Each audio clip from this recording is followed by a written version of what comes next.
This is In Case You Missed It, your national agriculture news recap for the week ending July 3rd, 2026.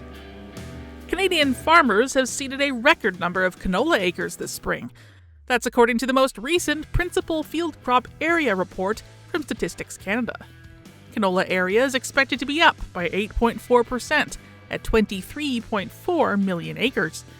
The previous record was 23 million acres back in 2017. Meanwhile, total wheat area was down by nearly 6% at 25.3 million acres. That was below average trade estimates. Barley, soybean, and corn area are projected to increase. Oats, lentils, and dry peas are expected to decrease. However, recent heavy rains may throw a wrench in those numbers. StatCan's canola estimate is somewhat surprising in light of this year's spike in fertilizer prices brought on by the war in Iran. However, with China's doors reopening to Canadian canola, exports were bound to pick up. The U.S. biofuel sector is also expected to boost demand for vegetable oils. Health Canada has granted final approval to federal rules for drone spraying of crops. This comes just weeks after it gave interim approval. The policy allows remotely piloted aircraft systems to be used to apply pesticides, if those chemicals are already approved for aerial application.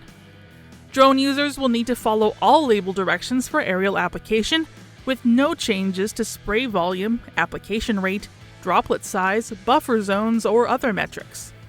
Rules for personal protective equipment and nozzle placement will be different from conventional aircraft.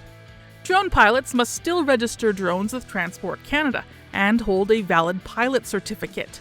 Pilots and crews also have to meet any provincial or territorial rules around training and certification.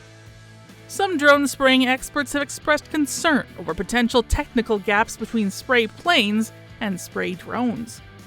For example, drones produce finer droplets, and their swath width varies greatly with flight height, speed, wind direction, and other factors.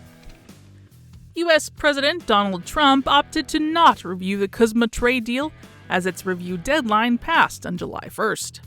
This was no surprise to Canadian agriculture and trade groups. It's what the Americans signaled they'd do, and the Canadian government seemed to expect, said Michael Harvey.